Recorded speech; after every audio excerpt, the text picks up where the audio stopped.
ભાવનગર પોલીસે ઝડપી પાડ્યા છે ગરફોડ ચોરીના આરોપી। જી હા, ભાવનગર પોલીસે શહેર અને જિલ્લામાં છેલ્લા 3 વર્ષના સમયગાળામાં થયેલી ચોરીનો ભેદ ઉકેલી કાઢ્યો।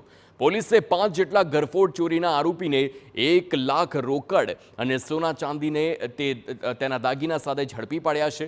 સાથે જ શહેરમાં દર 40 થી 50 દિવસના ગાળામાં એક ચોરીની ઘટના પણ સામે આવી।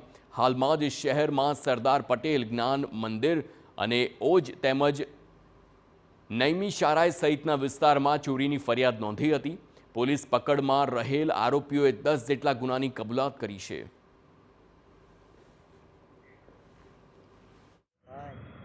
કુલ 2 વર્ષથી પણ વધુના સમયગાળા દરમિયાન ભાવનગર જિલ્લામાં 15 જગ્યાએ પોતે અન્ય 5 આરોપીઓ સાથે રાખી ગરફોડ, દુકાન, સ્કૂલ અને કોલેજમાં ચોરી કરેલાનું, કોઈ જગ્યાએ ચોરી કરવાની કોશિશ કરેલાની કબૂલાત આપેલી છે।